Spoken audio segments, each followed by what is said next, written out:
गुरु ब्रह्मा गुरु विष्णु गुरु देवो गुरु महेश्वरा गुरु साक्षात् பரபிரம்ம தஸ்மை ஸ்ரீ குருவே நமக.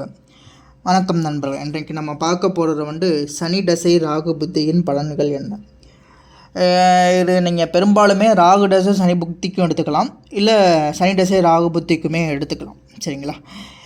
ஏன்னா இரண்டுமே அதீத பாவகிரகங்கள். இந்த பாவகிரகங்கள் தசாவும் புத்தியும் ஒரு சேர நடக்கும்போது என்ன மாதிரியான நிகழ்வுகள் நடக்கும் என்பதை விட நான் ஒரே ஒரு விஷயம் மட்டும் கொஞ்சம் அழுத்தம் திருத்தமாக நான் சொல்லிக்கிறேன். என்னென்னா, என்ன முடிவுகள் எடுக்கணும் எடுக்கக்கூடாது அப்படிங்கிறத மட்டும் சொல்லிக்கிறேன். சரிங்களா?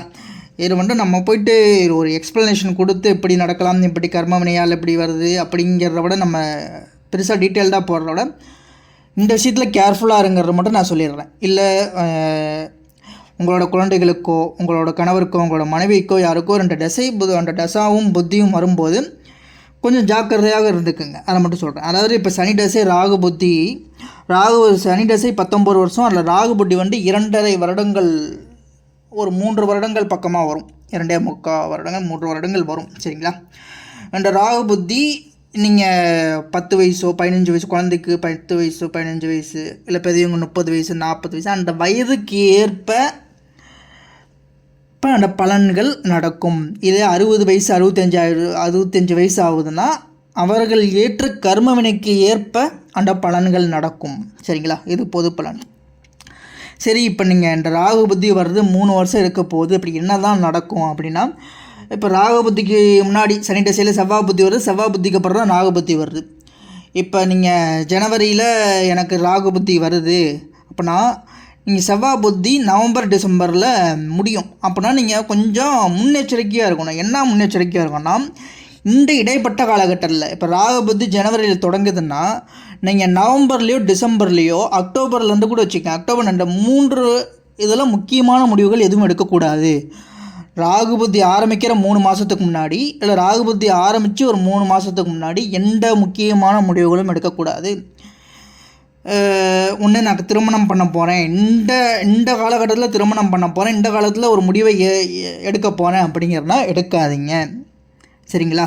அப்படின்னா ஏன் எடுக்க வேணாம் அப்படின்னா, எந்த திருமணம் மட்டும் இல்லை, வேலைக்கு போகிறது, புது வேலையை விடுறது, மாற்றுறது, இல்லை தொழில் புதுசாக ஆரம்பிக்கிறது, இல்லை புதுசாக நிலம் வாங்கிறது, வீடு வாங்கிறது, வாகனம் வாங்கிறது, எதுவுமே அந்த காலகட்டத்தில் ரொம்ப முடிஞ்ச ஒரு 3 மாதம் 4 மாதம் கழித்து கூட பண்ணுங்கள். சரிங்களா?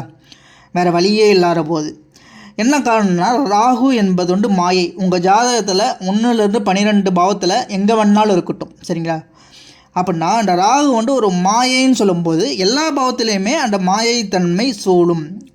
சரி, என்ன எல்லா பாவத்து அப்படின்னா, சரி இப்போ லக்னம் இருக்குது. லக்னம்னா நீங்கள் உங்கள் சிந்தனை இருள் சூழ்ந்து இருக்கும் அப்படின்னா ஒரு இமேஜினேஷனுக்கு போயிடுவீங்க. ஒரு கிரியேட்டிவ், நீங்கள் அப்படி பண்ணலாம் இப்படி பண்ணலாமா, ஒரு கற்பனை உலகம் அதிகமாக இருக்கும். லாஜிக்கலாக இருந்தாலுமே ஒரு கற்பனை உலகம் அதிகமாக இருக்கும்.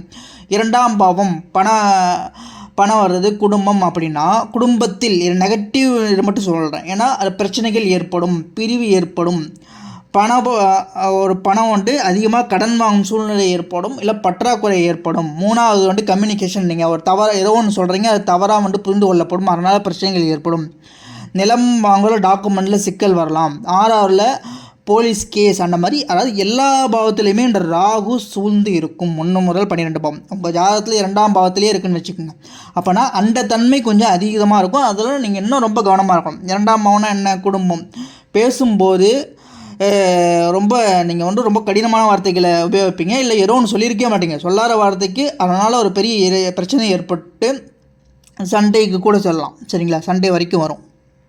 என்னென்னா, இப்போ ராகு புத்திங்கிறது நடக்குன்னா இந்த மாதிரி நீங்கள் அந்த 2ஆம் பாவம் மட்டும் இல்லாமல் எல்லா பாவத்துலேயுமே உங்களை ஒரு ஒரு தாக்குதலுக்கான முயற்சியில் தான் இருக்கும். ஒரே சிம்பிளுங்க, அளவுதான். ஏன்னா செவ்வாய் புத்தியுமே நீங்கள் கடந்து வந்த பாரு சனி தசை செவ்வாய் புத்தி அதுவுமே ரொம்ப ரொம்ப ரஃபாக இருந்திருக்கும்னா உடலில் ஒரு சிகிச்சை ஏற்பட்டிருக்கும், இல்லை ஏதோ ஒரு பிரச்சனைகள், நிலம் சார்ந்த பிரச்சனைகள் ஏதோ ஒன்று அந்த உங்கள் ஜாதகத்தில் அந்த செவ்வாய் எப்படி இருக்கோ அதுக்கு தகுந்த பிரச்சனைகளை நீங்கள் சந்திச்சிருப்பீங்க. இல்லை வேகம் அதிகமாக இருந்திருக்கும், சில பேருக்கு இன்னும் கொஞ்சம் பாசிட்டிவாக கூட இருந்திருக்கும். ஆனால் இரண்டுமே, சனியும் இருள் சூழ்ந்த கிரகம், ராகுவுமே இருள் சூழ்ந்த கிரகம், இரண்டு இருள் சூழ்ந்த கிரகங்கள் ஒன்றாகும் பொழுது, அதனால தான் நான் ராகு தசை சனி புத்திக்குமே அப்படி இருக்குன்னு நான் சொல்லியிருப்பேன். சரிங்களா? ராகு வந்துட்டு அதீத மாயை. இந்த அப்போனா ஒரு இருளில் அதிகம் இருப்பீங்க. உங்களுக்கு அந்த வெளிச்சம்ங்கிறதே கிடையாது. உங்களோட சிந்தனையிலையும் சரி, நீங்கள் யார் சொன்னாலும் அடுத்து அவங்க சொல்கிறதையும் கேட்டுக்கிற மனநிலையில் இருக்க மாட்டீங்க. அந்த ராகு புத்தி அப்புறம் எப்படி தாங்க இருக்கும் அப்படின்னா, அதுதான் கொஞ்சம் கடுமையான காலம். அதிகபட்சம் நான் பார்த்த ஒரு 80-85% பேருக்கு அது கடுமையாக இருந்திருக்கு. சில பேருக்கு மட்டும் அது ஹை பாசிட்டிவாக இருந்திருக்கு, அந்த 10% பேர். அதாவது நீங்கள் என்ன தான் மேலே இருந்தாலுமே உங்கள் மனதுக்குள்ளே அதிக வெறுமையை கொடுக்கும், விரக்தியை கொடுக்கும். நீங்கள் என்ன தான் ஒரு விஷயம் அதிகமாக முயற்சி செய்வீங்க, எல்லாத்துலேயும் சரி, நீங்கள் திருமணமோ இல்லை பணம் ஒரு தொழில் செய்கிறது, இல்லை வேலையில் பிரச்சனைகளை சமாளிப்பது, இல்லை வேலைகளில் மற்றவர்களால் பிரச்சனை வருவது, இல்லை சொந்த உறவுகளால் பிரச்சனை வருவதுன்ட்டு உங்கள் கட்டுப்பாட்டை மீறி இருக்கும். அதை உங்களால் ஒன்றுமே பண்ண முடியாது. நீங்கள் என்ன தான் ஹை பவர் அப்படின்னு நீங்கள் தான் ஒரு லீடர் அப்படின்னு நீங்கள் சொல்லியிருந்தாலுமே, அந்த நேரத்தில் உங்களுக்கு எதிரான எல்லா சூழ்நிலைகளுமே உருவாக்கும், உங்களை மனசோர்வு அடைய வைக்கும்.